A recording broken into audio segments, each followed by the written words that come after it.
Te damos la bienvenida a la materia de Ingeniería de Requerimientos. En esta clase nos enfocaremos en el relevamiento de datos, una etapa crucial en el proceso de licitación de requerimientos. Exploraremos las fuentes de datos, los tipos de preguntas en un cuestionario, las etapas de una entrevista, la observación personal y la medición de tiempos. Estos temas son fundamentales para asegurar que los sistemas desarrollados satisfagan las necesidades reales de los usuarios. ¿Listos para continuar? En la clase anterior, estudiamos las fases fundamentales del proceso de ingeniería de requerimientos. Hoy profundizaremos en la etapa de licitación, detallando las mejores técnicas para el relevamiento de datos.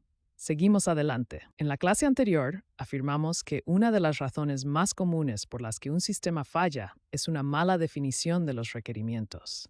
No importa lo bien diseñado o codificado que esté un programa, si no se ha analizado correctamente, defraudará al usuario y frustrará al desarrollador. Los usuarios, por lo general, saben lo que requieren, pero en muchas ocasiones no saben cómo solicitarlo, mucho menos cómo documentarlo.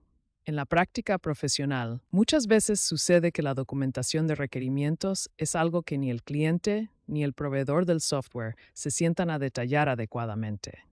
Esto es algo que debemos evitar, ya que los mayores problemas que conducen al fracaso de un proyecto de software se gestan en las fases más tempranas, es decir, en la etapa de licitación de los requerimientos. Debemos ser conscientes de que la identificación de requerimientos no es tarea fácil ni sencilla. El sistema por desarrollar debe satisfacer las necesidades reales de los usuarios, las cuales muchas veces no son claras, provienen de diversas fuentes y son de diversos tipos.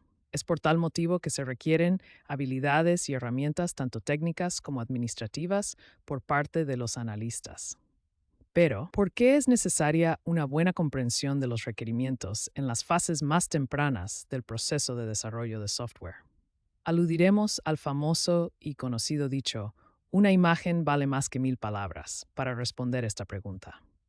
Una buena comprensión de los requerimientos es esencial para evitar malentendidos y asegurar que el producto final cumpla con las expectativas del cliente. El relevamiento es, en esencia, una recolección de datos que son básicamente hechos. Se podría considerar al relevamiento como el comienzo de un proyecto para comprender el dominio del problema. Recordemos que el dominio del problema es el conjunto de conceptos que es necesario conocer para entender el negocio del cliente y, por lo tanto, entender sus necesidades para proponer una solución adecuada. Veamos una definición más formal de este concepto. Un relevamiento es una revisión, una investigación o un estudio de algo. Lo que se hace al relevar, en este sentido, es registrar cierta información que se detecta a partir de una observación. Este proceso es fundamental para establecer una base sólida sobre la cual construir el sistema. Nos hacemos la siguiente pregunta: ¿de dónde debemos recoger esos datos que necesitamos para conocer y comprender el dominio del problema? Y la respuesta es: depende, sí, depende del tipo de sistema. Si el sistema está destinado a trabajo operativo o los datos son ingresados por la parte operativa de la organización, deberemos recoger esos datos interactuando con ellos. Si los resultados del sistema son interpretados por el sector gerencial de la compañía, necesitaremos conocer qué es lo que desean del sistema y en qué forma. Entonces también intervendrán en la tarea del relevamiento en forma activa. Si los informes producidos servirán para el apoyo a las decisiones estratégicas de la compañía, la dirección será quien tenga la participación activa. Todo esto podemos relacionarlo con la pirámide organizacional de Maslow y los 3 niveles de gestión existentes en la mayoría de las organizaciones. Analizaremos 4 técnicas de relevamiento, a saber: 1. Cuestionario; 2. Entrevista; 3. Observación personal; 4. Medición de tiempos. Comencemos con el cuestionario. Los cuestionarios o encuestas se utilizan para la recolección de datos en forma masiva, generalmente destinados a las áreas operativas. La correcta planificación de un cuestionario es fundamental. Esto significa prever lo que se va a preguntar y cómo se lo va a preguntar. Para esto, debemos conocer los diferentes tipos de preguntas que podemos incluir en un cuestionario, ya sea escrito o digital. Estas técnicas son esenciales para obtener información precisa y relevante que nos permita entender mejor el dominio del problema y las necesidades del cliente. Las preguntas abiertas son aquellas que deben ser contestadas por el encuestado con sus propias palabras, permitiendo total libertad en la respuesta. Ejemplo: comentarios o sugerencias. Estas preguntas son útiles para obtener información detallada y explorar áreas que el encuestado considera importantes. Sin embargo, pueden ser más difíciles de analizar debido a la variedad de respuestas posibles. En un diagrama de flujo, las preguntas abiertas pueden representarse como nodos que permiten múltiples caminos de respuesta, reflejando la naturaleza exploratoria de este tipo de preguntas. Es importante considerar el contexto y el objetivo del cuestionario al decidir incluir preguntas abiertas. En las preguntas cerradas, el encuestado tiene que elegir entre las opciones establecidas. A su vez, se dividen en elección única. Solo puede ser elegida una opción de entre las opciones planteadas en la pregunta. Dicotómicas. Son preguntas que se responden con un sí o con un no. Ejemplo: ¿utiliza actualmente alguna aplicación de IA? Sí, no. Politómicas, también conocidas como categorizadas, presentan varias alternativas para que el encuestado elija la más conveniente. Ejemplo: frecuencia de uso del reporte de ventas, diariamente, semanalmente, mensualmente. Elección múltiple.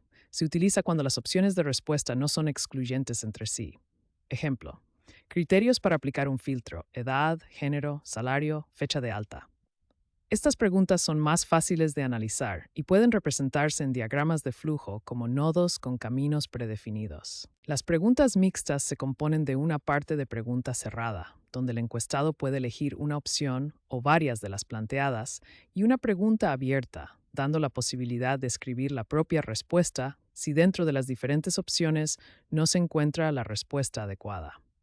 Pueden ser preguntas cerradas que dan la posibilidad al encuestado de razonar, matizar o ampliar su respuesta a través de la opción Otros o de la opción ¿Por qué? Ejemplo: sistema operativo instalado en su celular. Incluir la opción Otro para especificar. Estas preguntas permiten obtener datos estructurados y, al mismo tiempo, capturar información adicional que puede ser relevante para el análisis. En un diagrama de flujo, las preguntas mixtas pueden representarse como nodos con caminos predefinidos y opciones adicionales para respuestas abiertas. Las preguntas filtro se utilizan para filtrar a los encuestados y guiarlos dependiendo de la respuesta escogida.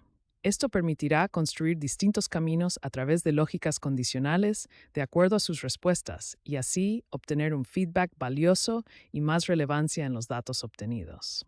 Ejemplo: área de trabajo en la empresa. Estas preguntas son útiles para segmentar a los encuestados y dirigirlos a secciones específicas del cuestionario que sean más relevantes para ellos. En un diagrama de flujo, las preguntas de filtro pueden representarse como nodos de decisión que dirigen el flujo hacia diferentes caminos basados en las respuestas dadas. Esto permite una personalización del cuestionario y una recolección de datos más precisa. Mientras que los cuestionarios se utilizan para la recolección de datos en forma masiva, las entrevistas son para la recolección de datos selectivos. En las entrevistas existe un contacto directo con el usuario, por lo que no solo se recoge la información que dice, sino la que comunica.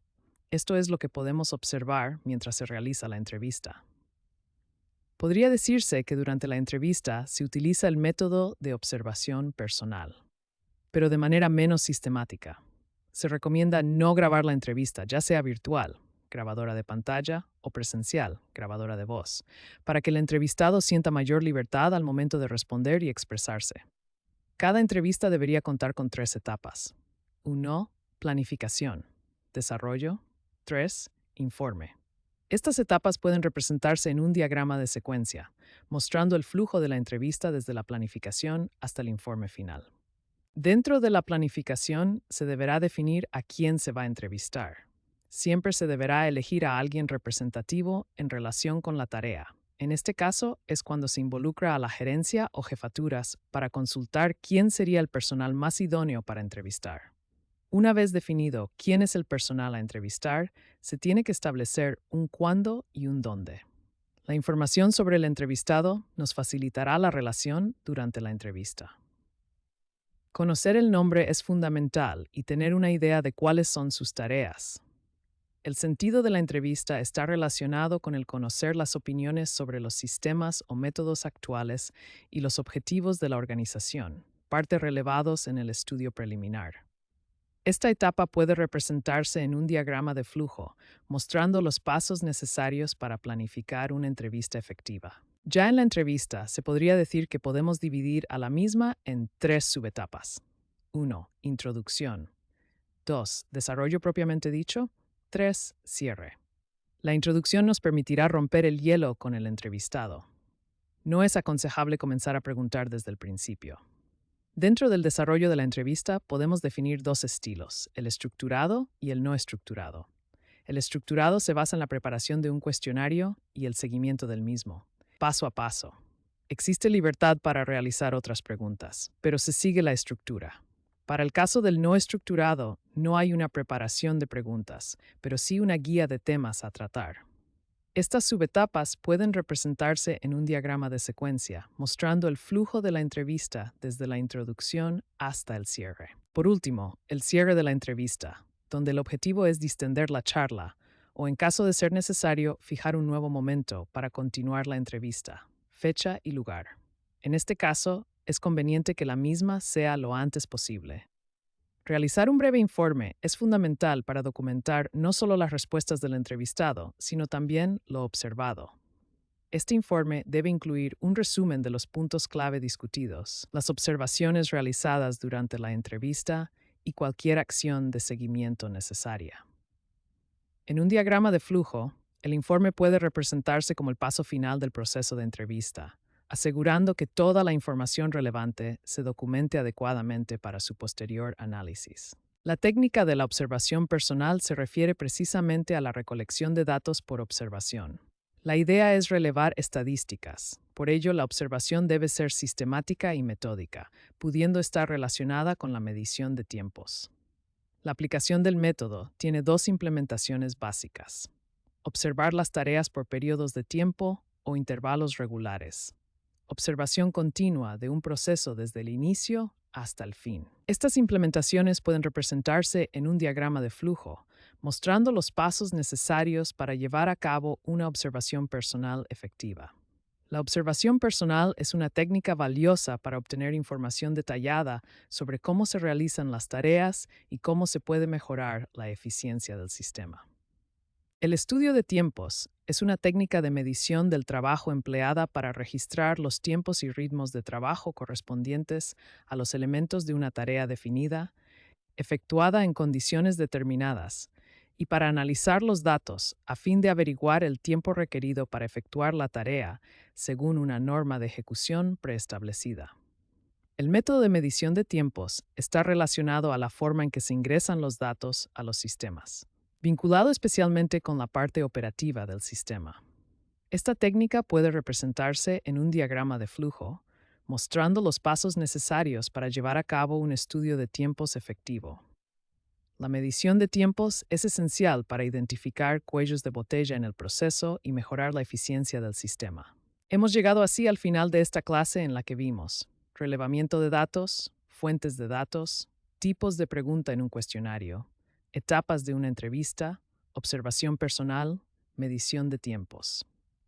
Estos temas son fundamentales para asegurar que los sistemas desarrollados satisfagan las necesidades reales de los usuarios. Te esperamos en la clase en vivo de esta semana. No olvides realizar el desafío semanal. Hasta la próxima clase. Este resumen puede representarse en un mapa mental, mostrando cómo cada uno de los temas se relaciona con el proceso general de ingeniería de requerimientos y cómo contribuyen al éxito del proyecto. Del Águila Cano, EM 2019. Ingeniería de requisitos, material didáctico, cuaderno de teoría, Volater Nizico, Universidad Almería. Ramos D. Noriega R. Laínez J.R. and Durango A. 2017. Curso de Ingeniería de Software, Segunda Edición, IT Campus Academy. Vázquez C.A. and Simos G.S. 2016. Ingeniería de Requisitos Software Orientado al Negocio. Brassport. Esta bibliografía proporciona recursos adicionales para profundizar en los temas discutidos en la clase y puede representarse en un diagrama de relación, mostrando cómo cada fuente contribuye al conocimiento general de la ingeniería de requerimientos.